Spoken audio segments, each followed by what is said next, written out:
All right, welcome back, Lube Tubers, to the Get the Net Fishing Podcast quality show lined up. We got Tyler Williams sitting in the green room. He's all revved up.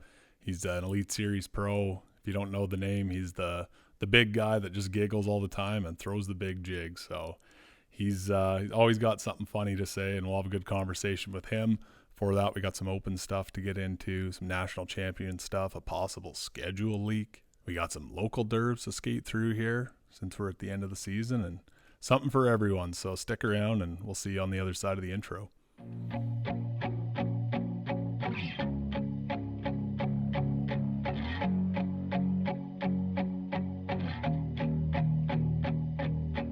Welcome to Get the Net, a fishing podcast that takes a deep dive into competitive events, fishing news, tips, tactics, and most importantly, interviews with some of the most interesting and in-tuned anglers from Canada to the central U.S. We're leaving no stone unturned to bring you the most raw and authentic dock talk. My name is Jamie Bruce. While my resume says bass, my frying pan says walleye, and I'm no stranger to the multi-species realm. Whether you're puttering on tackle, driving the bus, cutting the grass, or killing time in a 9 to 5, we'll try to give you something in every episode to take with you on the water, or at the very least, bring you a few laughs. All right, well, as always, this time of year, it's been a minute. I think the last one was a couple weeks ago. Was just about to set sail for the Mississippi River. And if you haven't watched the LubeTube videos on that, it didn't exactly go how I had hoped. Got locked out of Pool 9 on day number 2 of the tournament. Had to throw back my bag, which probably would have just edged one of the last checks. So not a huge miss. It's not like it would have made the top 10 or anything like that. But it really sucked. I knew the risk going into it, and we don't got to get into it, right? Went through it pretty good in the LubeTube videos, but had it happen to some buddies down there too. Brad Leitner being one of them from Into the Great Wide Opens. I'm sure everyone's familiar with him, but he was about to make the top 10. He was in the top 10 after day 1, and he came back good and early with a good bag on day 2, and he got locked out of Pool 7. He had a 6-minute late penalty, so his 16.11 or whatever it was turned into 10 pounds 11 ounces. So he missed a chance at winning the tournament and lost him 10 to 50 grand. And she's pretty cringy, but it's something that happens. So the Opens just announced this week their final one's coming up. It was supposed to be at Lake Hartwell, and because of the hurricanes and everything like that going down in the U.S., that's a bad scene. So fishing's kind of an afterthought when it comes to that. But anyway, they had to reschedule, and they are going to Lake Martin, Alabama, which is kind of funny because it throws off a lot of the pre-practicers and all that. I'm sure lots of folks went to Hartwell for a couple weeks before the cutoff, and that's a pretty common place in the Opens. And then it just starts at a blank slate for Lake Martin. But the kicker is a lot of people would have went to Hartwell, and a lot of the good locals probably signed up to fish there. And when they rescheduled it to Lake Martin, a lot of those guys probably pulled out. So the roster did come out this morning, and there's only 120 boats on it. So not a whole lot of room for movement there, which is good news for a lot of the guys in the top 10. I think there's only 1 or 2 that even mathematically can make it in now. So it's not like last year where everyone was like 3 points apart, all the way down to the top 20 where anyone can make it. It's pretty locked, and it's a good mix heading to the elites next year by the looks of it. So we'll keep an eye on that. On top of that, on the Opens topic, the Opens EQ format changed for next year again. This time I think it was for the better. The 9 tournament schedule is just undoable for a working class person.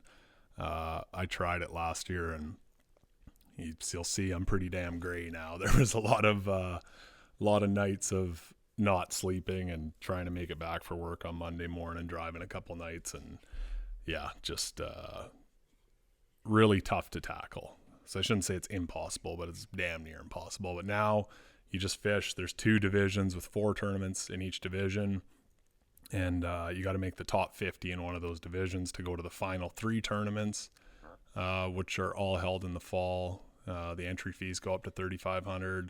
there'll be 100 boats from the Opens, 100 qualifier boats, and then whoever of the elites wants to jackpot, they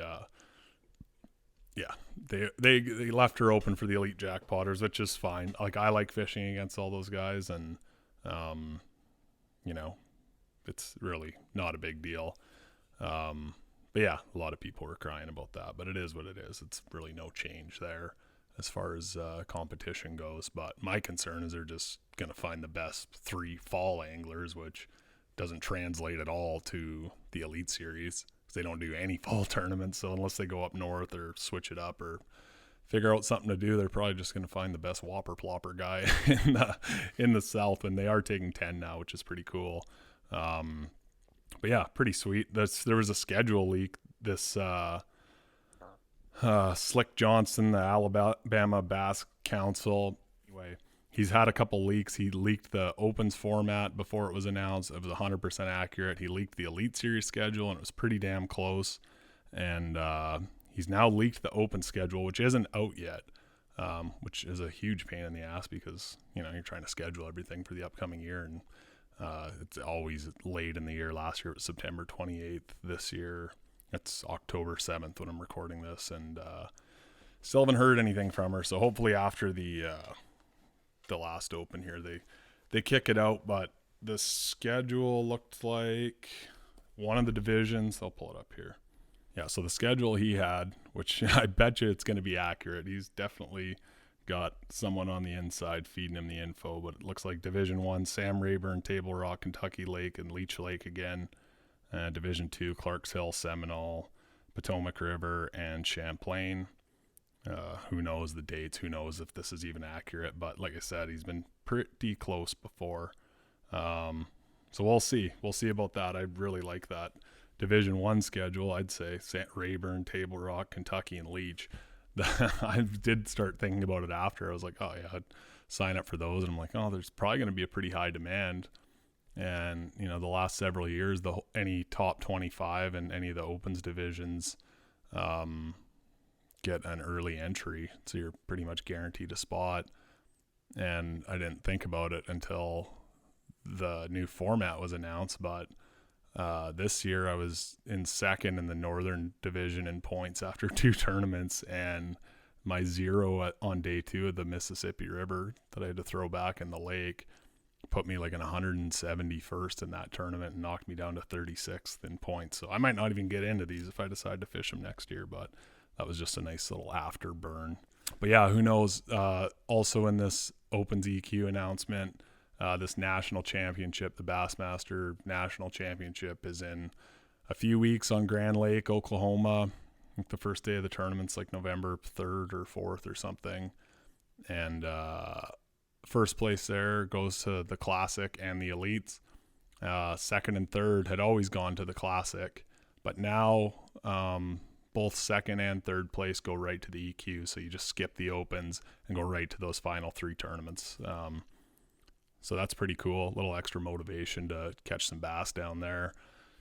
You get 3 days of practice on Grand. I haven't been there before, and I've never fished in the South in November, but I am looking forward to it. I obviously didn't get time to pre-practice or anything like that, like a lot of these folks are doing, but that's just the way of the road. That's how I've been doing it for the last couple of years, and that's how we're going to keep rolling. So I'll make a little lube tube video from there and try to share it with everyone, especially now that Derby season is almost over around here. It's so wild around here in the fall. There's a tournament every weekend all over the place. Biggest one, I missed it because I had to go to Mississippi, but it's one of my favorite tournaments up here, if not my favorite. It's the Bassin for Bucks tournament in Sioux Narrows, 125 boats, 3-dayer, stout competition. Gussie comes from the back of the pack with Mike Reed and drops the biggest bag of the tournament on day 3 to take the dub away from previous champs, Samsel and Norman. So congratulations, Gussie. That's one hell of a comeback. And Riedler. Benny and Allie, Gussie's brother. They won Crow Lake 2nd year in a row. Bested the field there. Well, Benny's been on a bit of a tear the last couple of years. He's going to be someone to watch out for in the next little while. that whole family's so competitive and hardcore. They're hard to keep up with. And the Shoal Lake Fall Bass Derby, that's a really hard one to win. I used to fish it with John Frost back in the day. I think the best we did was second and got third a couple times. I haven't fished it in a few years, but it's a lot of fun. It's good fishing. It looked like it was a little tougher this year. But I'm pretty excited about this one. Michael Karak from Lake of the Woods Sports, and his partner's got a real tough name to say, but we'll try it out. Jack Brennan Stull. They bested the field in a tough field. It's a not a huge field, but it's a tough one. So I went with Mike a couple of years ago, and he's been on a warpath. He's one of the most eager to learn anglers I've met in a long time, and he came down to Sioux Narrows and we did a little fishing, and he's hardcore and he's been putting in the work, and it's showing out for him. So congratulations, fellas, on the dub. And I actually texted him after the first day. I said good luck, and he said, yeah, thanks, we're going for the get the net shout out. So we'll have Tyler give him an extra shout out in the show when we fire it up here. Whitefish Bay, I think it was the weekend after that. We're just going all over the place, and all these great fisheries around here. Ted Stooner, Steve Ellie, longtime Derby guys, obviously still have it. Bested the field there and took her home. So congratulations, fellas. I fished only one fall tournament up here, and it was a one-dayer, and it was 25 boats one day, absolute shootout. Had a blast. Caught 40 largemouth over 3.5 pounds and 40 smallmouth over 3.5 pounds. Between my partner and I, we probably caught more bass in one tournament day than I did in all 9 opens last year. So it was a blast there. We got our asses kicked. We got second with 21.82 with the weight of the bag, so take a pound off that. But Carson Dubchuk and Mike Baxter had 25.12 with the bag, so still a bag over 24 pounds, which is absolutely nuts. Dream dayers, these one dayers up here in the fall, you pretty much have to have your best day of fishing ever to win. And the Frank McClymont's coming up next weekend, and it's no different there. You have to have an absolute dream day. So that was a blast. Had a bunch of prototype Crush City tackle and some big minners and stuff like that, and there's no better way to learn a bait and get confidence in it and see what it's good at than to be absolutely whacking smallmouth and largemouth in those kind of numbers. So no complaints there. And I only fished 3 tournaments up here all year. KBI, that one dayer, and a one dayer on Falcon Lake. That is one big trade-off for the opens and for travel and everything like that, especially with a young family and lots of other obligations. You really got to pick and choose, and it is hard to miss them because these folks that run them put a lot of time into it, and there's a lot of good folks around that run these things. And speaking of this, I can't leave this out. This is just in. Gussie and Ben Gussison again won the White Dog Bass Derby. It's a tournament up there on the English River that's been going on for a few years, in the hard north. And this is their second year in a row winning, I think third time in the last 4 years, and 20 G's to those boys the last 2 years. So it's an insane payout, probably 500% of the entries. I think it's 27 teams or something at a $500 entry, and they're getting paid 20 grand. So go flock there, give them some flack. Don't let everyone up there be fishing for big money without throwing your hat in the ring. Baczynski and Biernart got second there too. I think that was their first year up there, and they just wheeled in and did well. So that's awesome. Congrats again to everyone there. And before we get into Tyler here, got to remind you, plan your trip to Nordic Point Lodge. Doesn't matter if you're just a casual angler or a group of buddies looking for a bachelor party, or maybe you're a hunter, or maybe you're just looking for a family trip. They got something for everyone up there.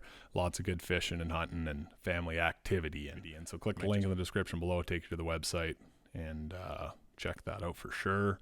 And especially because it's the fall and this time of year, the Sims rain gear really comes into effect. I wear the Sims guide suit. It's pretty much an insulated pro dry. It's made of Gore-Tex. It's got insulation. It's all you need for anything any weather's going to throw you at up here, whether it's raining or cold or whatever. I pretty much live in that thing all fall. Powerhouse, we had a major wind on that one dayer the other day. She was gassing over 50, and I was stomping on that troller looking for big packs of smallmouth, and I killed my batteries, which is crazy that this is how we fish now. We're running down lithium batteries by the early afternoon. Mostly just because I don't idle much and just give her on that thing. But anyway, just fired her up, took a little lap around, charged everything up with the run and gun chargers. Can't say enough about that. It's saved my ass a couple times this year. I think I'm going to put some bigger batteries in next year if I keep fishing like this. I have 240 amps right now, and I think we're going to step her up to 260s. But definitely worth a look there. They sell them at Lake of the Woods Sports and all over the U.S., depending on where you're listening from. 13 Fishing. Can't say enough about the new series of rods they have coming out. I've been fishing with them since last fall, and I can't wait to finally release all the details on them and everything. But I'll tell you, they've got her covered, the whole spread, whatever you need. This new lineup has all been used in all over, down south or all the way up to here, or walleyes or everything like that. You don't need to spend $700 or $800 on a fishing rod. That's just ridiculous.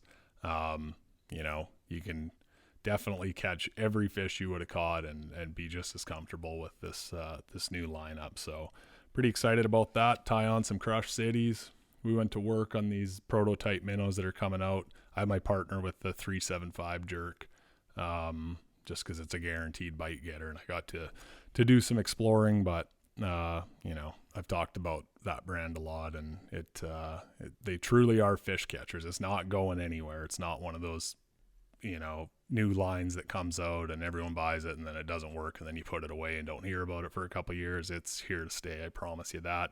Definitely worth a look if you haven't got to try them out yet. If you're anywhere in the Dryden, Wabigoon area this year, the tagged fish contest, the coin swimming around there, I talk about it all the time. We let a couple $10,000 walleyes go this year that haven't been caught yet. It ain't that big of a lake, so someone's going to catch them and someone's going to win 10 grand. Make sure you have your $20 ticket in hand. You can get them at Clark's Bait and Tackle or QSL and Dryden. At least BT Fishing. We've got our red line hooks out now. We've had a limited run in the Smeltinators before, and it's now expanded into the marabou jigs, B jigs. You can tie your own marabous on them, the N jigs, crusher jigs, all have the best hook you can possibly run. I was using them at the Mississippi River, did a little bit of shallow Ned rigging there on these brutal wing dams that are so sticky, snaggy, and mega current, and you're pretty much just snagged the whole time, and you just pop the crusher jig out. I use 12-pound Suffolk fluoroleader, so it's not rubbing like crazy on the rocks. It's not going to break, and I know that hook's not going to get blunt, and I'm going to be able to still drive it, catch a fish, and later throw that fish back at the lock. But that's not the point. Check those out. Lake of the Woods Sports has them, and Tackle Warehouse has the whole new lineup. So if you're in the US or your Tackle Warehouse, check those out too. And if you buy them at Lake of the Woods Sports, use promo code GetTheNet, save yourself 10 points on those suckers. And if you haven't got a chance to run into the green bastard this year, the big Lund Pro V bass, that thing's been an absolute lifesaver. Big water, like I mentioned, she was blowing over 50 the other day. You can stand out there, no problem. And then I can take it all the way down to the Mississippi River and pull it around sandbars and everything like that. So super versatile rig. Got the Bimini top on her now for the family. You can throw I'm sure I'll have the ski poles in it and everything like that down the road, but definitely worth a look. Check those out at WSL Sport. If you got any questions about them, hit me up. I'll stop bending your ear. We'll pull on Tyler Williams. BT Fishing is a northern-born, small-town tackle brand.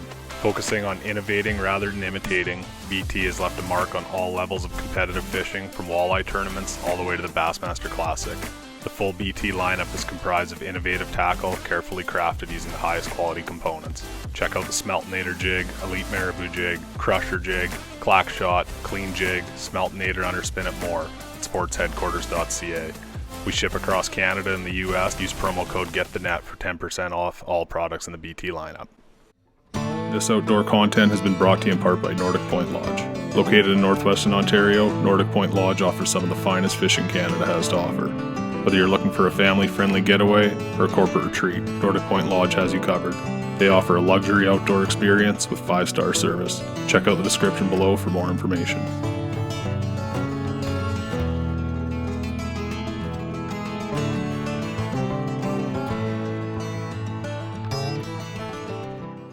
Rest that up. What are you in? You in the old OSB barn? Yeah, I'm in my boat garage thing. Back in Maine? Yeah. back home. Any big trips lined up, or are you gonna settle her in for a little bit for the winter? I've kind of done my settling. I think the 23rd I'm gonna get back on the road and then head down south, grab the new boat, and go from there. Yeah, you got to go turn into a river rat now. I know, I'm not thrilled about it. I'm like, two of the places I'm like the most scared of ever to fish a tournament on are Okeechobee and Sabine. And we got both of them and then some. I'm like, oh, this is great. At least Sabine's got a bunch of fish. Yeah, that's true. Probably some will eat your jig somewhere. I'll find it. All I need is two of them to eat it a day. Have you expanded your war kit, or do you just throw a jig and a jerkbait at every fish? Still mostly a jig and a jerk bait. I can throw a glide and some other stuff. I caught most of those fish in Canada on a Ned, which, Ned, oh yeah. did you put it on a bait caster at least? The big I old hook. wish I wanted to. If I could cast it more accurate, I would. Yeah, well, I'm not too happy with you guys kind of coming to our country and beating on the Canada guys, really. But They decided to put it 3 hours from my house. They could have done it in like Ontario or somewhere really that I have no clue. yeah, if you're not following, Tyler and Trey McKinney just captained the team that won the Pan Am Black Mhm. Bass Challenge. It's like an international tournament deal. Yeah, it's a like Pan American or something like that. Yeah, the U.S. has the most stacked team I've ever seen. I was just happy to be a part of it. I was like, How did that work for like getting recruited to it? um, I don't know. I got a call from Scott Martin one day while I was fishing, and one of my like really close friends and mentors. He's like a pro archer, so he's done like Olympics archery and stuff like that. And Mhm. he was in the boat with me, and I'm like, you wouldn't believe what I just got a call for. And it was pretty cool. Yeah, that's awesome. Yeah. And then when they Um, said where it was, I was like, oh. was it anything like home or was it not? It was a lot like home. I mean, we have three rivers that are almost identical right here, and I fish them a lot. Yeah, whoever picked the venue slipped up then. A little bit. I appreciate it. Yeah, I got a heads up like in the spring, and they were like, "Hey, you're gonna get a buddy of mine." It's like, "Yeah, they're talking about it, and you and a couple of the other guys from Canada are gonna get the nod to go." And then just Gussie and Coop went. I was like, "What the hell?" I know. I'm surprised you didn't get to go. Yeah, I'm not good enough. There were like three Canadian teams. I'm pretty sure. There was like 8. Yeah, like I think 40 of the boats were Canadians. Yeah. Yeah, I'm gonna play for like Portugal or something next year. Something cool. I think it's Mexico that the Pan Am is in. That'll be fun. Yeah, I'll see if I can hop on like Team Dominican Republic or something and fish against my countrymen for not Oh, picking me. that's funny. Yeah, man. So you had a pretty damn good year on the elites. We had you on here, I think it was just before the classic. It was Yeah, after it was like what Texas right after Fork or something like that. your Texas tear. It never really slowed down after that. I catch them every other tournament sometimes. That's pretty good. At least once in a while. Where'd you end up in AOI? I'm a shitty podcast host. I should just know this, but I ended up 11th. I was ah, fourth in Rook of the Year, but 11th in Angler of the Year. you're gonna have to step her up, bud. I know. I got to figure out how to catch them on a river. You just won on a river. Okay, that's like a Tyler River. There's other rivers. Yeah. It's funny that it's named the St. John's too. Probably the most terrifying place for you. I know. I don't like that. I get excited when I hear the St. John's, but I always hope it's up there. Yeah, I never even heard of that until It, this. But it's a cool place. I fish the section in Maine a lot. That there's like a section that borders Maine and Canada, and we go up there and but it's usually like 23, 24, 25 pound bags, but there's less fish. And then it seems like the population was downriver where we were fishing. how many days did you get to pre-fish for it? I lived there. I was there for like a week. I mean, it was like I didn't have anything else You going shouldn't on, say so it's that. Just say like, half a like day. I'm not gonna lie. uh, It was legal. was that the first derb you fished with McKinney? Yeah, we fished a Scott Martin challenge that'll air at some point this winter, like a few weeks before that, and we had fun, and then we fished that event together. And it's fun. Yeah. Are you when you're fishing with them, are you like, "Oh, I gotta step up my game," or is it like you guys are just in the same boat? We're kind of same. Like he's definitely a little bit better than I am at certain things, and I'm like, whoa. Like I'm like, how are you such a magician with like some of these fish? But for the most part, it's like a college team where there's just like the one big chuckly guy, and then the other guy that's like nobody's taking it too serious. Right. Yeah. Just it was chaos the whole time. Like half the time he'd be sleeping, and then like he'd wake up and catch one, and I'd be like, cool. Don't tell anyone that either. Yeah, we slept through half of it and beat everyone by a bunch. It was cool. That was mostly practice. He slept, but he did what he needed to. Yeah. Yeah, I was talking to Gussie and Coop a few times from down there and getting the report, and, I uh, see. team tournaments are fun. They That are, and I think one of the things that like there was no money for this tournament, but I almost Mhm. think that made it more fun because everybody was there more for the fun aspect than everything else going on. Right. That usually like it wasn't as high like it was high stakes, but it wasn't like nothing like what we're used to. Nothing that would affect your life. Yeah. Yeah, if you bomb, like, not a whole lot of people are gonna hear about it, and you're not gonna, like, lose your truck. Yeah, like your career doesn't depend on Yeah. that one tournament. But yeah, it was really enjoyable for that fact. Yeah, I bet. Um, did you said you're getting a new boat. Did you have a live scope yard sale after the rules were announced? I still have my old boat. I don't think anybody would want it, so it's gonna probably just retire in the garage. It'll be It's like just my gonna be a mod duck sled boat that's just now. off to the side. Yeah. A flower planter in the yard. Yeah. How many hours did you put on that old Warlock? Think it right now it's got like 1572 on it, something like that. It's a I was going down to St. John's every day. I'm like, just one more big run, please.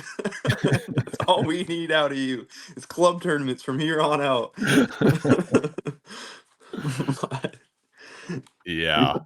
So it's been good. I'm sure you did all the math and everything on your new boat on the screen calculations and all that, hey? Yeah, I was still trying to figure it all out. There's a lot of questions that are like, are they answered already? Or are they not? But Yeah. You can still have 360, can't you? yeah, you can. That's kind of how I started fishing was with a 360. So it'll be all right. Yeah. I skipped the 360. Really. Yeah, well, I had the first generation Panoptics, like in 2016 or whatever it was. Oh, I see. So when I saw the 360, I was like, this is already old. Right. I was like, what? And now I'm like, okay. Now they're bringing it's back. Yeah, We I'm like, saved it. am I gonna have to like go learn a dinosaur technique? Because I don't Right. know. Like for the open, you saw all the open stuff. Hey, oh, they changed it to Yeah, I didn't look at it super close, but I was like, oof. yeah. So it's two divisions of four tournaments. The top 50 from each of those go to the last three, like the EQs. Yep. But then it says the EQs follow the same. I Like don't know if it says the same info rule. Like I see. so I think it's going to be if you make the EQs, then you got to play by the elite rules. I see. That makes sense, I guess. Yeah. So like, It's definitely interesting. A lot of change going on right now everywhere. yeah, So I much. saw the NPFL was like putting out sponsored ads that they're accepting applications for anglers. I was like, yeah, you shouldn't have listened to those 30 pissed off people on Facebook because they ain't ever going to sign Yeah. up. Although if I wanted to fish more tournaments, I'd jump in just for fun, but I'm like, that's a lot of events. A lot of events, and you'd have to like tear your boat up for everyone, Right. like take stuff off and That is whatever. true. The or the MLF one was kind of cool, like the invitationals, the one day Right. on and one day off. Definitely makes it interesting. It's Yeah. like, Yeah. go. I don't know how to practice for that. I'm like, do I just go the next day without it and hope for the best? In practice, probably not. Probably drop a whole bunch of dots. Yeah, just like would I have to like start because like right now I'm like I'll just slap a waypoint on, I'll find whatever else I need to with live, and now I'm like, do I go mark every single little thing? Yeah, probably. That would probably be the way to do it. Or hope like day one you get it so you can just follow your track for day two and see wherever a squiggle was, just there was a fish there. Yeah. Yeah, imagine the rods. Yeah, You would have a whole different set of rods. Well, not you, you would have a jig and a jig. I was gonna say I just jig. But the jerkbait might be a day one thing. But Yeah, I banged a bunch up on your rubber jig yesterday. No, nice. I call every rubber jig your rubber jig. Like I make my own See. 7/8 like do it mold ones, and then I tie rubber on them. But Oh, I gotcha. I always call it the Tyler jig. Oh my gosh. I caught I one. They're so dumb up here right now. Like I fished a team tournament yesterday, and we had 40 smallmouth over 3.5 pounds and 40 or 50 largemouth over 3 pounds. oh Like my it was gosh. just gross. That's awesome. There was one tree I caught 8 between 360 and 380 off of, Oh my gosh. and the last one nipped it, and I Yeah. blew my cleanup craw off, and I just flipped the jig back in there au naturel and cracked it. I ate it. I was like, maybe I just won't use a chunk anymore. Right. It's like a jig marabou. I did that when practice first started on the St. John's. They were dumb like that. And like, I'd rip my claws off and just keep throwing the jig. I'm like, whatever. I'd have no trailer at one point, and I still could catch them on it. It's just nuts. They got smart really quick though somehow. Yeah, But weird. yeah, crazy how that happens. I was guiding a few years ago on Lake of the Woods, and they were throwing little Kitex and just catching one every other cast. And Yeah. at one point, I looked at the guys weren't looking at their baits, and I looked at both of the baits, and neither of them had tails, and they were just reeling in hot dogs and catching Oh my gosh. straight reeling tailless swim baits. It's funny that you say I went out yesterday for about 2 hours and I had some on a Ned that were just like following it and I'm like when they would come off the bottom they'd chase it so I just started swimming it upwards and boom. I'm like what? Just a little TRD. New Or program unlocked. yeah. It's like write that down. Yeah, there are guys that do that. People Right. they're like, "Oh, why do you throw the minnow? I just swim the Ned rig over them." It's Like, crazy. okay. It Can I works. have your spots? Yeah, true. Oh That's usually what I man. say. I'm like, I'm not a greater fisherman than everybody else, but I could usually find a dumber fish somewhere. Yeah.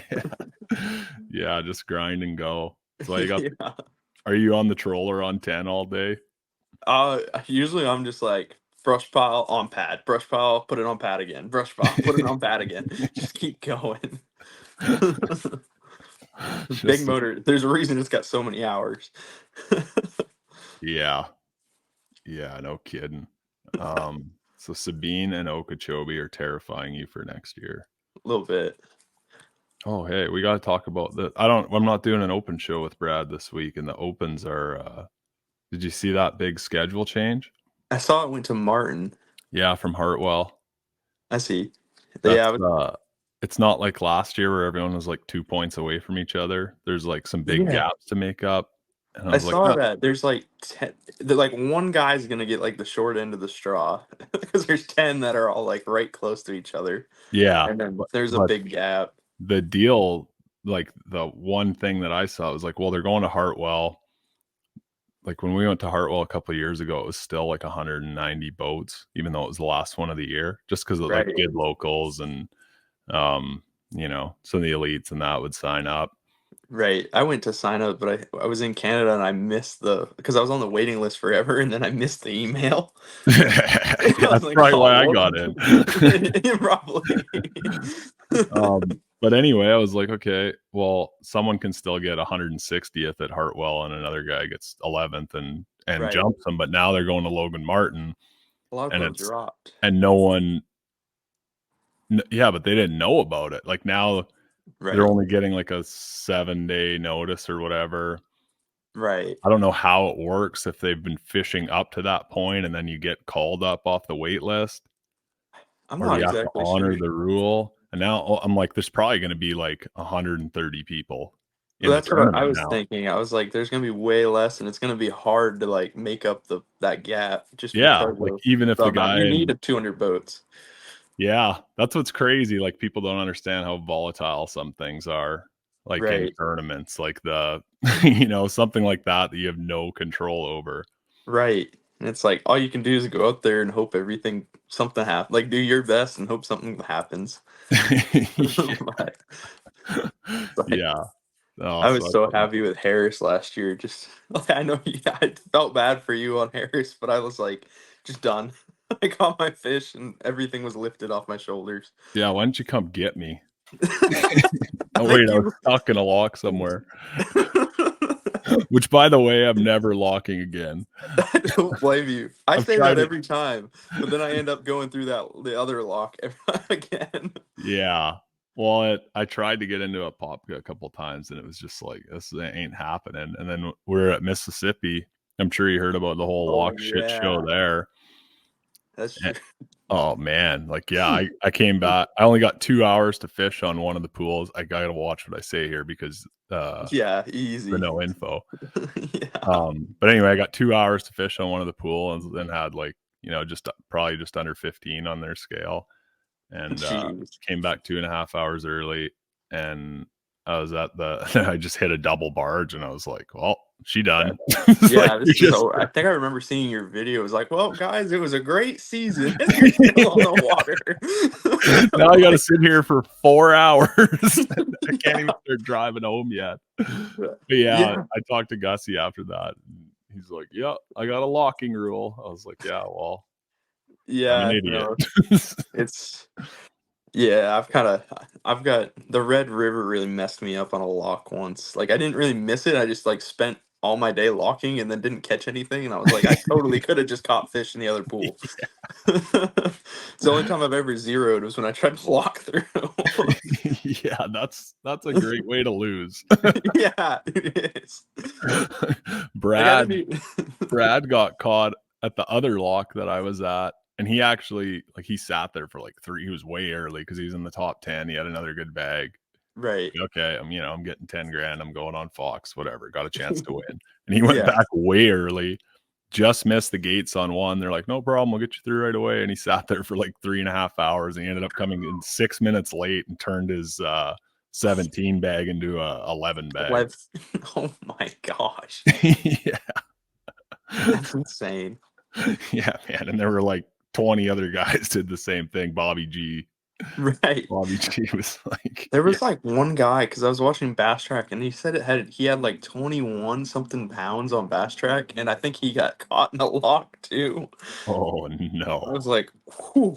Because the whole the time I'm like, I can't wait to see that bag come in. Is it going to be like 23 or 24 pounds? And it never came in. the best part about when a guy gets like locked out or broke down or whatever, the and they say, well, I didn't have a big bag anyway, I had 11 or 12 pounds, and then that Yeah. number usually grows like by the last day of the tournament or whatever. Yeah. Like, yeah, I would have had 14. Yeah, I would have been in the top 10 if I could have just got in. Yeah, I busted a few guys for that. Like a couple guys I talked to on the first day that were late, and like, yeah, I only had 10, 11 pounds. They said that day, and then the next day they were just telling the same story to another person. It went up to 12 or 13. Right. Yeah. I'd be one of those people probably. Like I Yeah. had 20, I'm telling you. I didn't show anybody when I threw them back, but it's funny. Oh, yeah.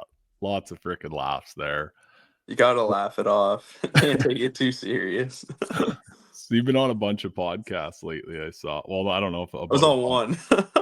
That's a Yeah. bunch. Oh, Yeah. I don't go through YouTube and all that and watch a lot of podcasts, and I just saw you, like, on the last one. I was like, "Oh, shit, I'm hitting him up, like, he's right peak season, like, big fame." Right.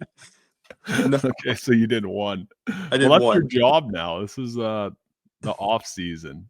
You're supposed to Um, be I don't know. Everybody I worked with last year likes me still, so I kinda got some of that stuff figured out, and now I'm just fishing club tournaments that they let me fish for the most part. you don't have to do a whole lot of, like, social media effort. I mean, of course some, but I was just kinda doing my thing, you know what I mean? I have to go do a couple, like, open houses and stuff like that around here, but I, Open houses. yeah, for, like, Portland Yacht. Okay. Just I they're having an open house, so Saturday I have to be there and, just meet and greet people. Yeah. That's a Should weird be fun. position. Hey, you just, like, hang out and be the guy. Yeah, just around. I hope people know who I am. Or Yeah. I go Well, introduce myself to everyone. you don't really like, this year, you didn't even really like, I don't know if you've ever considered doing the YouTube thing or anything like that. I was thinking about asking you, but, like, you just have a Fox camera in your boat the whole time, and they seem to like you so much that they just play all your highlight reels and keep you on there instead of just looking at some dud's back all day. Right. You unlock the recipe. Oh, a personality. Yeah, I don't know, I just do stuff and stuff happens. But, I mean, it's a kinda like with the film too, it's like one of those things I can't fight the live scope thing, but I can fight the, finesse pandemic. So all those big hook sets still happen. Yeah. It erases the live scope look when you just swing a big bar at them. Right. A little bit, it helps a little bit.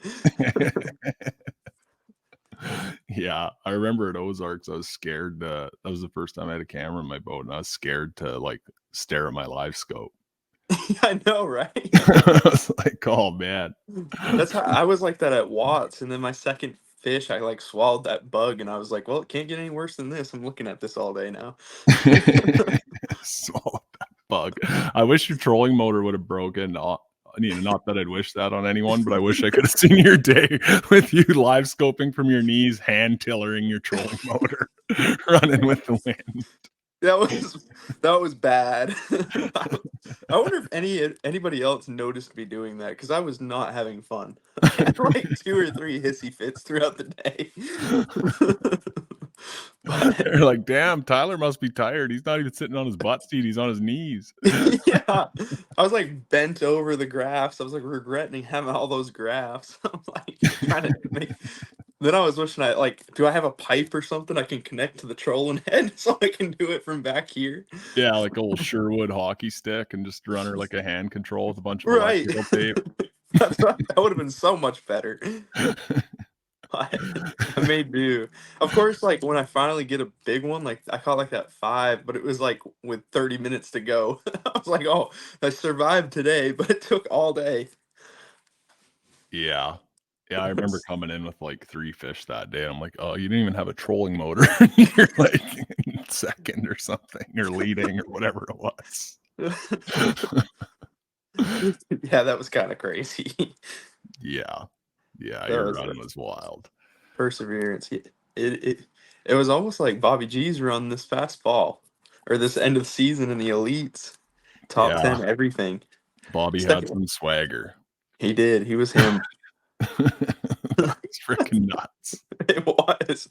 I kind of felt bad because I don't think he got any sleep at all for, like, 3 weeks or 2.5 weeks or Yeah, something just like 'cause that. derby to derby, like, making the Yeah, last day and then having to drive. we get the weather delay on that one day, and then he top 10, so he already loses practice, so then he, like, has to practice, and then he gets all 4 days of that tournament too.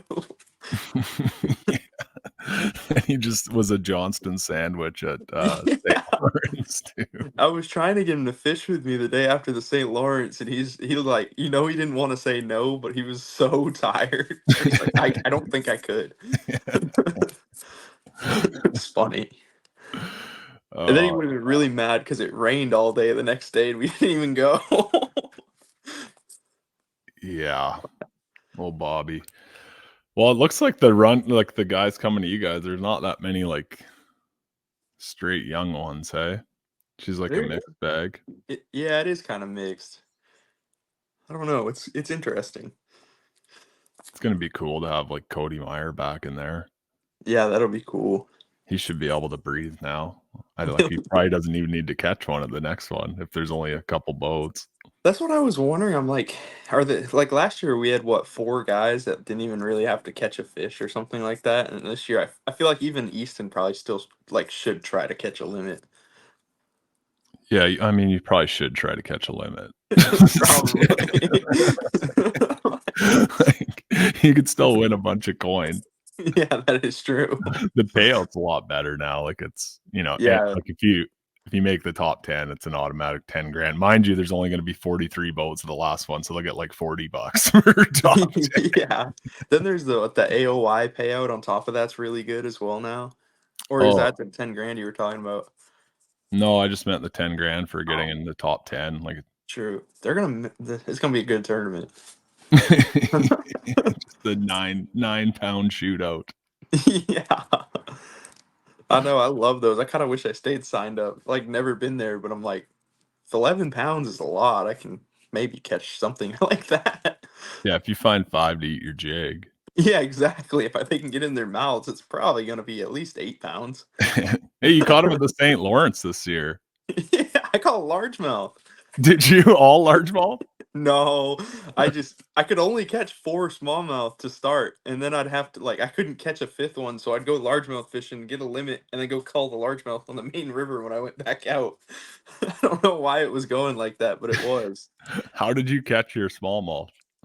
I just like deep water Ned rig for the most part. I tried Okay, to get him on a jig, but I can't get those ones to eat my jig. no, Makes me mad. But I did have the first day I had a 5 3/4 largemouth that I caught on a jig. It was pretty cool. damn. Blew the gears out of my reel and everything. It was awesome. I wasn't expecting that. All those poor reels just drag locked. Oh, oh, oh, Right. all day. Well, everybody's like, "Why do you throw an Antares?" It's just because it's so expensive and such a big reel in your hand. I'm like, "It's the only one I can't strip the gears out of." And I found a way to by the end of the year. I saw some brutal reel company put out like they had a Instagram reel or something. It was like, tired of your drag slipping? This reel doesn't have any. That's perfect. It's just a straight lock, like straight gear. I might need one of those. Although, Uh, like fork, it was kind of nice having a little bit of slip on the hook set. It's like yeah. just a little bit of give. Yeah, you get a little more fired up on Derby Day too, hey, and just swing a little bit harder. Right. Especially like when you're scoping, you see like the biggest blob of all of them go down, and you're like, "Uh-oh." Yeah, I better get this one good. Yeah. Comes flying out of the water. Yeah, you do like the choke up on the rod and get them. Oh, man. I remember how, like, you used to just use broomsticks and braid, like 7-Eleven extra heavies, like, because Right, that was, like, when Randall Tharp was, like, winning Okeechobee and stuff, and he's like, "Yeah, right. I use this 8-foot XX mag super broomstick head." I'm like, "That's what you gotta have." Like, Yeah, we gotta use it. we would lose all of them. It was so bad, unless it was like a 4.5 pounder that would just be able to stay down a little bit and have a thicker mouth. Right, yeah, they'd all have a hole that big in their mouth. I did that with a few at home because like, you can always go flipping and get some bites here, and dude, like, the bruise you get on your ribs from throwing out, like, that stiff of a setup, it hurts so bad. There's, like I was I surprised flipped with myself a even 7.2 medium heavy now for braid. Like, it's the light and still don't drill them that hard. Like, right, the hooks are so good now, like, it's right. so overkill. I know we were at the St. John's, and there's a little grassy area with some, like, milfoil that the largemouths get in, and I was, like, throwing a chatterbait, and I was getting mad because I couldn't really rip it good, so I put braid on it, and I think I could feel my teeth falling out after I switched to braid. Holy. Yeah, there's a reason they call him the jackhammer. Yeah. Like, oh my gosh. But then when I got a bite, I didn't even have to set the hook. I just kept reeling and my rod just went whoop. Oh, okay. Yeah, if you know that, that's fine. Yeah. The tournament I fished yesterday, I fished with a buddy that doesn't fish tournaments, and he blew up his chatterbait rod, and I just took a flipping stick and tied a chatterbait on it and was like, here, have this. And I wasn't really paying attention. And Gosh. yeah, that's like if you do the bite and swing with a big heavy rod on chatterbait, it's like you couldn't find a more efficient way to lose a fish. Yeah. You just hope that you launch them far enough that you can catch them in the air. Well, it just blows out of their mouth every time before you even Yeah, hook them. that's true. Because you're more setting on the blade stopping than the actual bite. So it's just like Right. Just tell him, wait for the double doink, the second thump. the double doink. Yeah. I got you here. I usually go through like local derby shout outs on here. Oh boy. Yeah. But this I got to do this one on here because he'll be fired up. Kid that works at a tackle store named named Baby Cow, we call him. He had to beat Gussie in a fall tournament on Gussie's home lake. So give him a shout out, bud. It's called the Shoal Lake Bass Classic. Mike Karak. Nice job, Mike. There you go. That's the way to go. Beat Gussie on his home lake. Yeah, that's hard.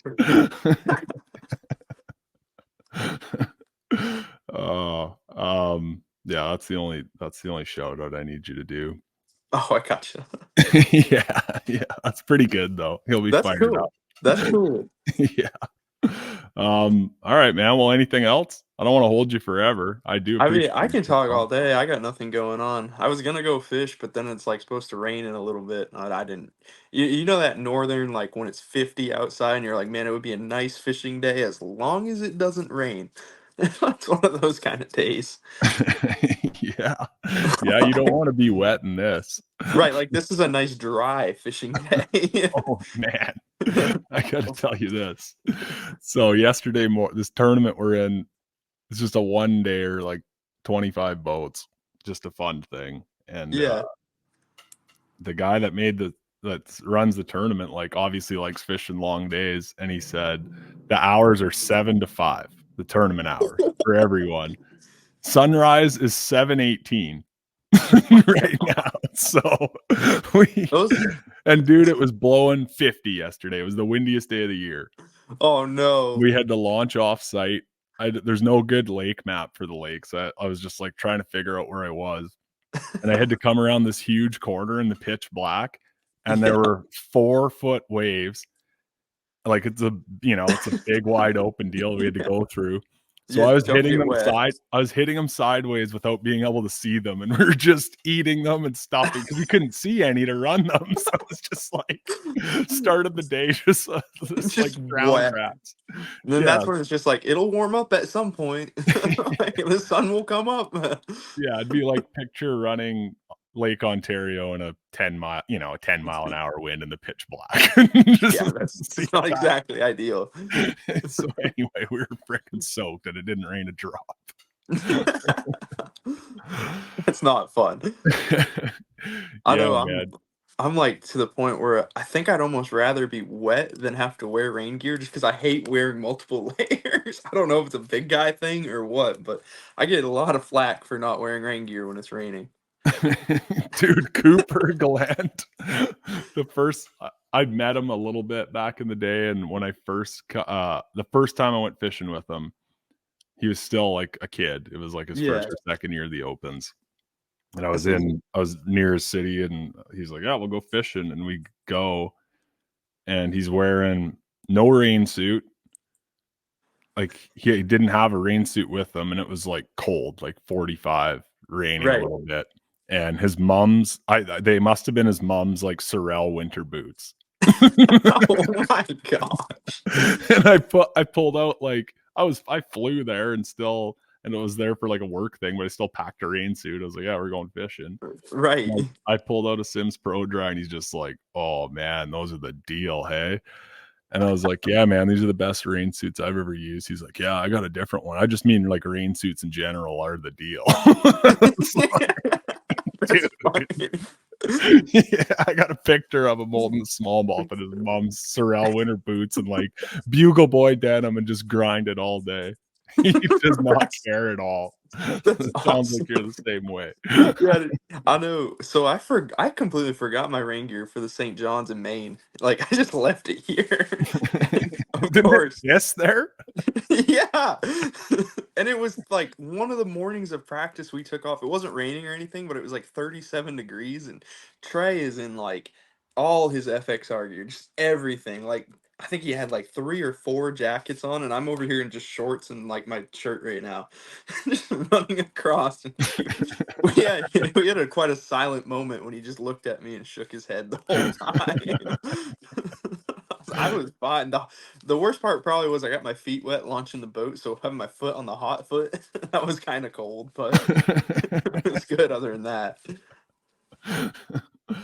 Oh man, you don't have do you have a like a rain suit sponsor or anything? No, I don't. I just Oh, when I do need rain gear, I actually do have some like old Sims rain gear I keep in the boat when it's like bad. right. But So you I will don't wear have it. anything.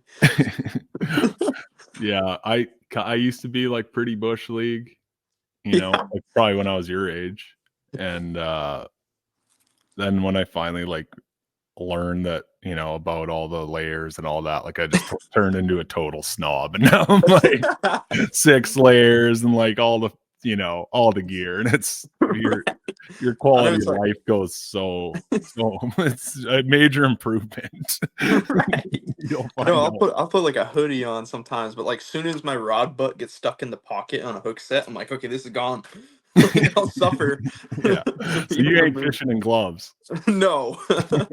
I found a little way around it. It's those like automotive, like almost medical gloves that are just that thin rubber, but they keep your hands dry at least. I Like can fish Grease in those. Monkey? Yeah. Really? Yeah, like those ones that I think if you're dealing like changing the oil or something you're supposed to wear so it doesn't get all over your hands. But those work good. I should send you some of my wife's gardening mitts or like something like that.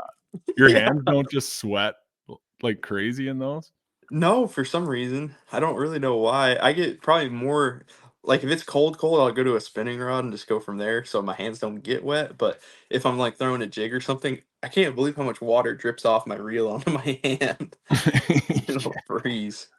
You should throw your jig on a spinning rod, That would be a heck of a spinning rod. like, for a day. Imagine Well, how fun that'd be, though. if I like went out 10th and was like 10 pounds behind the guy in ninth, yeah, I could do something like that. Hold it upside down the whole time. It was so windy yesterday. I put a half-ounce smeltonator with a 5-inch, minnow, like a minnow on it, and Yeah, you can't put it on a bait caster because it has to have a slack line fall. It can't have like all that fluoro right. resistance and you know the deal. Like Yeah. it's got to be free falling when you get it in there. So and it was just like so windy that I was like, I got to go to a half ounce, and I was chunking this thing, and like I blew so many casts, like where I'd go to cast 100 feet and it would just go 30 feet straight into the water in front of With me. a half out. Oh my On, well, I was gosh. on a spinning rod, man, with this great big prototype Crush City minnow. It was like you need a heavy bait caster for it, but that was you just needed that system. Right. It was pretty, yeah, it would have been like throwing a flipping jig on a spinning rod. Yeah, that makes sense. I felt like I was 11 years old. Hey, you still caught some, so that's good. Yeah, we got 100 of them. I know on the St. John's, probably the worst thing that happened the whole time is me and Trey were fishing, and he had the trolling motor at the time, and there was a fish that came up under the boat, and so like I reel a spinning rod like this, and he reels it like this, and I cannot reel with my left hand at all. Yeah, And I me picked either. this one. I didn't even look. I just dropped this Ned rig below the boat like quick, and he's like, "It ate it!" And I go to set the hook. I got his rod, so I'm over here like just winding the pencil sharpener, hoping for the best. I couldn't reel. It helped us at the time too. We got it in, but it wasn't pretty. Yeah, we run into that ice fishing lots. If someone like if the rod's going and someone runs over to it like on a dead stick and go Yeah. grab it and pick it up, there's one guy who's just like he picks it up and it's the wrong reel and he's just gave up. It's just the wrong side. He's like, I'm not catching this fish, and I will not reel this in front of you because it'll be more embarrassing than just losing this fish. That's Well, it awesome. doesn't make any sense. Like everyone says, we're backwards for reeling spinning rods with our Right. spinning reels with our right hands. Why would you reel a bait caster And with your switch. right hand, and then just because the reel is a different layout, you totally change your casting hand, your fighting hand, and your reeling hand? I Like, know. what are you talking about? And I we're don't the understand. backwards ones. Yeah, yeah, everybody looks at us like we're crazy. I'm kind of glad you reel it like that, to be honest. I didn't know Yeah. that. It doesn't make yeah. My tournament partner at home reels like that, thank God, but like my wife doesn't. She can't Jeez. just pick up one of my rods. None of my other partners do. Right. I bet you we're like 10 percenters. It's something like that, but we make it work. Yeah, it's the logical thing to do. It is. Like I could see if someone was just like reel the spinning reel with their left hand and did the left-handed bait caster, Right. I but know. that's not the case. Probably what throws like it makes sense until you see me cast the bait caster, and then I have it in my right hand doing this, and then I switch. Yeah, me too. Well, I tried to force myself to I bought a left-handed bait caster and tried to force myself to flip like that. And I Right. was like, I no, can't. this is No. not happening. And then I've heard people make the argument. They're like, "Oh, they'll bite your bait before you even can switch your hand." I'm like, "I don't need to catch that fish. I'll just Yeah. go find a different one that'll cooperate if he's going that fast." Yeah. You probably just set the hook too quick anyway if that happened. Right. Like set it on the boil, one boils and you Right. land on the water. I know I'll like force my big jig to some of these smallmouth, but like the hook set, I'm kind of like creep them in, just bare, like get a little tension, get them to turn, and then just pop it in. So it's like I can't do any of that crazy stuff. No. No, It's I the only caught way a I can get it couple to on the stay in the jig mouth. yesterday, smallmouth, and they all just went batshit and I lost them all. It just didn't It's work. like like I know with the big jig, it's like you got to get them to like bite down harder on it, and that's the only way I can get them in the bone. But I'm like, I could totally just throw a smaller jig and do better with it, but I'm not doing that. You're digging your heels in. Yeah. At least I get the bite. That's awesome. Oh, all right, bud. Well, so what do you do around Maine? You just go catch every bass in the entire state on your jig and like or do you sharpen your game and other things and try to like I try to sharpen my game. So I'll go to a lake, and like the problem right now is we're getting a lot of fall patterns that are like I know some ways to catch really big largemouth when you like on these smallmouth fisheries, and I go out and I try to because like the best way to sharpen your skills is to go to the places that they chase alewives because there's groups of like 30 fish that'll just bite anything, okay, and but they're the ones that are like you'll see like one largemouth weight in the summer, but it's like a 6 pounder or something like a that, big and I'm bait like. eater? Yeah, like a big, big one, just out there. And I'm like, I know how to catch those in the fall, so I just end up like fishing, like trying to learn something for 2 hours, and then go run for largemouth the whole time. I have to start throwing a jig at everything, and I'm like, I was supposed to be out there to throw a fluke or something that like I got my teeth kicked in with this year, and then I Oh, just ended up like a jig head minnow or a weightless fluke? like a weightless fluke. Like I've refused to have another Murray. Like I can't let that happen. Yeah, I guess you're young and like all of us in our like mid 30s and 40s, like that was just the bit, that was the Yeah. bait you use. Like we all had the fluke before like a Senko or before Oh, I anything see. like that. And it was just, or even before jerk baits like got good. Really. So it was just like that was what you use. So everyone a little bit older just automatically like is born with a Right. fluke in their hand. That's crazy. Because here it was like everybody was born with a jig in their hand. Like Maine is like all jig fishermen for the most part. And then a lot of people threw Sankos too. That was like the thing. They Yeah, I still think do there's Gary Slingers in every corner of the earth. Like, everywhere. And they'll beat you too when you're not oh, expecting it. yeah, they will. Like, And dang they it. are more stubborn than you with your jig because they will only throw the Gary. Right. I'm like, how do you, they go to the same docks every weekend and catch like the same limit, and it's either gonna beat you or it's gonna be like mid pack. It just depends on the lake's fishing at the time. Yeah, there was But they're one so guy up here consistent. one guy up here put one on a bottom bouncer with a big lead, like pretty much a dragging Carolina rig. Oh my And we were making gosh. fun of him. He's like, "They don't care how you get it to them, as long as you get it to them." Just a Right. pure-blooded Gary Slinger through and through, like fanny pack of hooks and Senkos. Weighed in more That's, hooks than anyone. that's awesome. Do people there? Is it all a 5-inch one, or is it like? Because here a lot of them throw like the 7, like the big old like big worm. It's just No, weightless. no one can afford the 7-inch. That's too much currency. That's a $3 worm. Yeah, that is true. No, it's 5-inch through and through. Like, I see. yeah. I know you can tell too when it's Senko season because you'll be like our lakes get kind of crowded and all you hear is just whoop whoop whoop like the whip just of the Senko being casted everywhere. Like, I wonder what they're biting. Oh, yeah. Oh, yeah. The Those are usually the Gary tournaments I lose bad. the Gary tournaments. Yeah, when the fish are in like 4 foot and less, and I'm trying to do my offshore thing and it's not happening. Like it's Are try to there do any, like, something. good club derbies left? Yeah, there's a few. There's one Sunday that I'm gonna probably fish, and then I'll probably go up north and film another video with John B. We'll do Yeah, like I a had him on the podcast, we were talking about you. oh, that's cool. Yeah, yeah, Heck he's yeah. cool. Yeah. So we did it last year, and it's called like the Derby of Degenerates, and I'm like, I'm here, like I'm gonna have to go defend this. Like, we're gonna have to go do that. Like, But you'll film a tournament? yeah, it's just it'll be like a just catch the fish, weigh it, release it on like a Bubba or something like that. But Right. it's pretty fun. It was fun last year. It was really cold, but it should be good.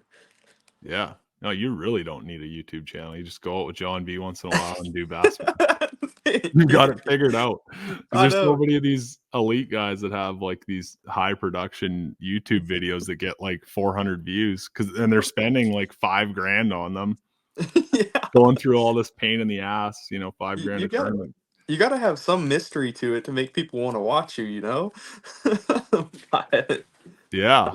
Well, no. and when someone sees you, they gotta click because they don't just get Yeah, yeah, it's not have everywhere. YouTube, so it's not like you can't just get it all the time whenever you want it. You're like, you created some like you said, some secrecy. Yeah, I You're a don't know.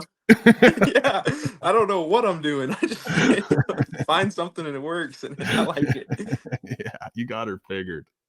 And now you don't have to piss around doing a bunch of content, you just get to go fishing all the time. Right. No, that's I like the fishing part of it. Tyler's recipe. Throw a Yeah. cool bait and have a good personality. Yeah. Just smile and laugh. Smile and laugh. Yeah. Yeah, you didn't get lumped in with all the rookie hate this year. You just Everybody was really nice to me. It was really oh, yeah. I appreciated it a lot. I don't want anybody to not like me. There's only 100 of us, and we got to see each other every tournament. Yeah. But, Yeah.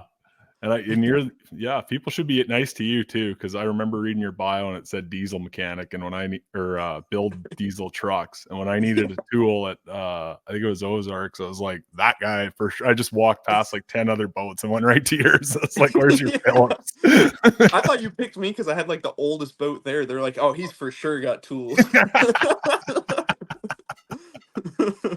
No, but that could have factored too.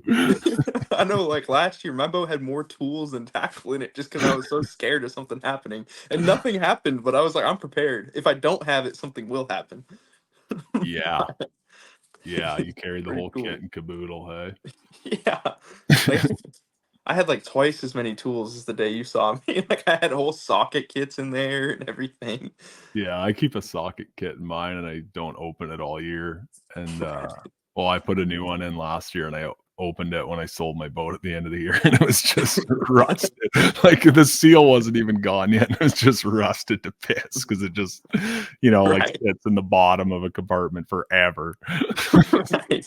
I know I kept like a ratchet wrench kit in mine, like a cheap Cobalt one, and I'd have to use something, and I'd be like, oh, this one's barely going, and the next time I go to use it, it'd be rusted, and I'm like, oh, let's try this size, and that one's got a click out of it. They just slowly were going. Well, you're gonna have a new boat now. I can't wait. How long has it been since you had one? Since so my other one, 2020, like fall, like December 2021 is when I got my last one. So 3 years now. Is there a rule like the boat has to be a certain? It can only be so old in the elites.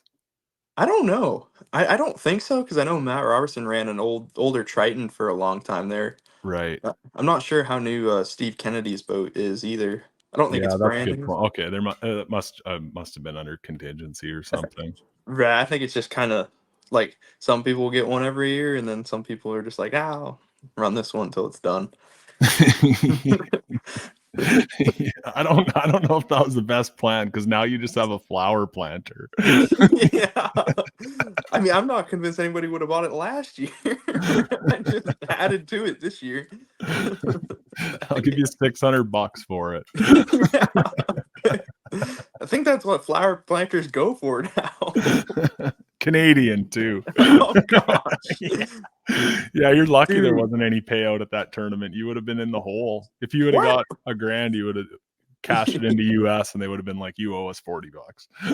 Well, my question is, why is there so much math in Canada? Like, I'm trying to do the math on like the Canadian dollar with the liters and then the like kilometers to the miles per hour. Like, I was so messed up when I went there. Well, it's not anymore here. You're just doing math because you're in a different country and doing conversion. Right, But I will right. say, like, except for the like weight, like a pound is so much more relevant than a kilogram. Like a kilogram, Yeah, 2.24 pounds or whatever.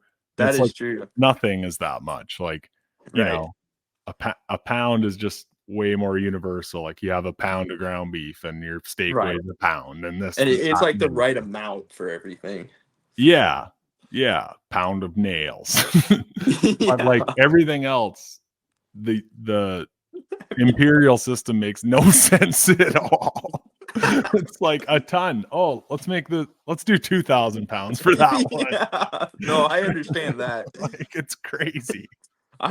It was mostly like I couldn't figure out if the fuel was more or less, and I still don't know. I'll I tell was you right now, it was way more. I see.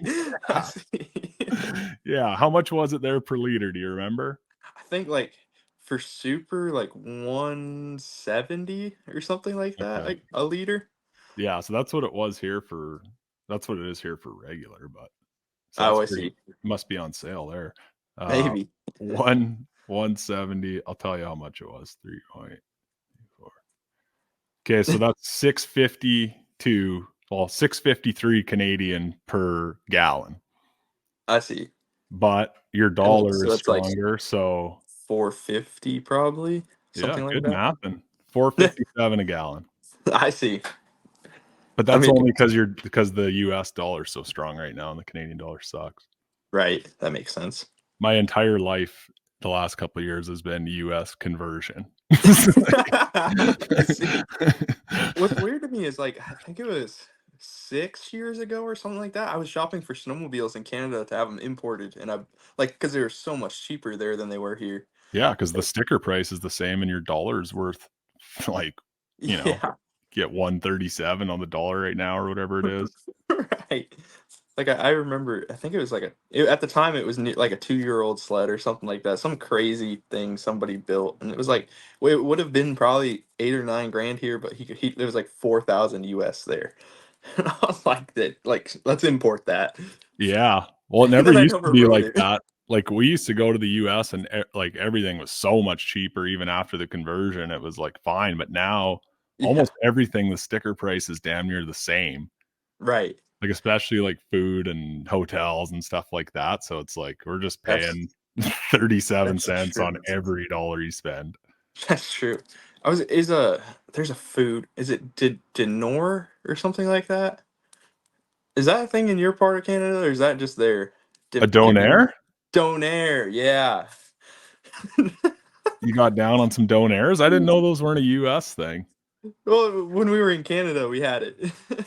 Donairs and poutine? I know poutine, but Donair. Trey got it, and he didn't like it because the sauce was too sweet or something. And I was like, "I'll take that." It was pretty good. It's like half a pizza, like put together. It seemed like. I don't know. Yeah, there's some good snacking up here. The chip game in Canada's I noticed is way stronger than the US. Yeah, it is. And then the Subway has a whole different menu. I was Oh, really? surprised. Yeah, I was surprised about that. What do they got? Like all this I guess it's all crazy now. It's not just like cold cut and meatball Right, it's anymore. not It's the like normal. It's like there was like Canuck Classic and a bunch of different there was some Nashville hot chicken that was like the hottest thing I think I've ever put in my mouth. I was like, it can't be spicy if it's up here. No, it was. Yeah, you'd be hanging off the power bowl if you got down on some Nashville chicken. Steak shots. Man, I went to when we were kids, my tournament partner bought one of Cliff Crochet's old bass boats. Oh gosh. We went to Louisiana in August, which we had no idea. It was like 115 degrees. You couldn't even go outside in the daytime. Oh my gosh. But anyway, there was a Subway there, and we went to Subway, and all it was a huge. There's the bread, cheese, like a couple vegetables, and just a huge trough of buffalo chicken. What? That was all anyone got there. If you ordered something else, it was like they'd roll their eyes and Have like to go to the back, go to bro. the back and pull it out. Yeah. It was just like, how many scoops? Oh It my was gosh. crazy, man. It was nuts. That's funny. Yeah, that was a crazy trip because it was the only experience I had with Louisiana was watching The Water Boy when I was a kid, and like I was like, it's the Right. same thing. Like people are literally driving around the roads on lawn tractors, crushing bush tall boys. Yeah, It and was it's awesome. legal. Or close to it, close enough. I wouldn't say it might not be. It's for sure not legal. Maybe it's not frowned upon. Maybe that's the word I was looking for. Yeah, they didn't care. We tried to go Yeah. fishing during the day and came off like only boat at the boat ramp, like just baked our asses off all day, caught nothing, Yeah. ran from snakes all day. And Yep. we come to the ramp like at dark, like in the evening, and it's packed, like a huge lineup. Everyone is going out like frogging and like bow Oh, fishing, and they just go wild at night. I'm like, we could right. barely make it through this place in the daytime. Like I could imagine going out at night. Right. Like, I don't think snakes sleep. I'm not sure about that, but But that was the deal there. Maybe you should go to Louisiana. That'd be a good place to I like don't cut like your teeth. Louisiana. I fished that national championship on Monroe, Louisiana, and that was enough Louisiana for me. Monroe. It was a Ouachita River or something like that. Ugh. Yeah. Yeah, I we don't. went on the Chaffalaya Basin. Oh. It was freaking cool. Like we caught nothing when we went out by ourselves, but we went with Crochet the next day, and Yeah. like we caught like 50, and like 3 of them were keepers. Like all punching mats. Oh my gosh. Yeah, it was nuts. Jeez. That's where you should go though. Get yourself a lawn tractor, just get down on some buffalo chicken, and you would just come out of there a swamp lord. I wouldn't do well, I don't think. Yeah, for the first few days, then you'd get into the rhythm. Yeah. Full immersion. Oh my gosh. I think Louisiana is like where I saw my first squatted truck for the first time, and I was like, this is crazy. Yeah, no snow here. Yeah. Their first squatted truck ever you saw in Louisiana? Yeah. Other than like what creations we've made in Maine. Right. I But, was gonna like the say, you first didn't go to high school? There's for sure someone with an S10 on the ground. Yeah, not for the right reason.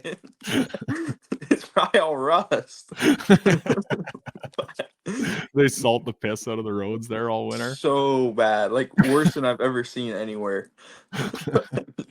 Like I have a 2019 F450. I think it's seen salt like or seen the road in the winter once in its life, and it's got rust starting.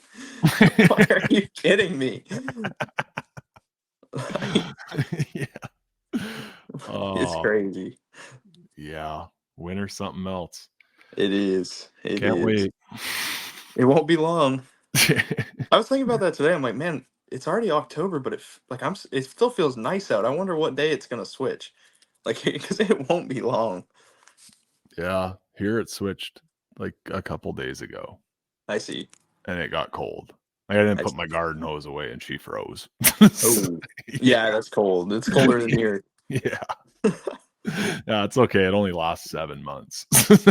Yeah, that's why the fishing's good. Yeah, it really is. And that's why, like, people are so hardcore about it because it's like duck season, you know? Right, You could like, those right, are the most hardcore people on earth because they can only do it for, like, a month. right. I think that's why like here is with all the seasons and stuff. Like if you're gonna bass fish, you got to go as hard as you can for 3 months, and then you got to switch to the next like season sport. Yeah. It's kind of crazy. Well, and the cool thing, I'm sure it's the same way there, but, like, you get to see the transitions take, like, a week, you know? Yeah, Like, when the ice goes out, it's like, okay, they're still out deep until the first nice day. Okay, now they're all shallow. Oh, 3 yeah, nice days, they're all spawning. Okay, yeah. they're out on the weed flats. Oh, they're eating bait now, they slid out deep. Okay, now they're Right. shallow on the boulders, and it's just That's like, when exactly you how it find them down is. south, it's like, "Man, you've been on this stump for, like, Yeah, 2 months. right. Like I think You're I not marked going that fish in anywhere." pre-practice. Yeah. I think I've done that before. Like I've been like, there's one there. And then I come back like tournament like months later and I'm like, there's still one there. I I'll spawn catch on it in this stump, practice every I time. eat on this stump, I rest on this stump, I winter on this stump. Right. I spawn on this stump. And people are like, "Yeah, things change so fast in fishing." It was like, not down south, they don't. I don't care what anyone says, it changes way faster up here. Right. It does. Because, like, how many programs can there even possibly be on a lake? You know, take, like, Oh, the Tennessee River, okay, they can be on a shell bar, they can be on a current right. break, they can be spawning, they can be on a brush pile, they can be in some weeds. Uh, Right. they could be floating around or, like, in a ditch or something. It's like, that's it Right. for the whole year. It's open all year. Like, It sounds easy until you go to try to find them. yeah. Yeah, through 2 billion carp and drum. Yeah. That's the problem. And the one thing at least with the northern fish, if you miss by 10 foot, they'll swim over to it. Like, that's the nice part about here. But it's crazy. Yeah. Alright, man. Well, I've had you over an hour and Sounds 5. good. I don't wanna take up any more of your time. Yeah, no worries. Stick around for 1 second, though. Don't hang up. All right. Okay. See ya, everyone. Follow Tyler on Bassmaster and John B's YouTube channel. He doesn't have to do content. Okay, man. I'll talk to you. See you later. Bye.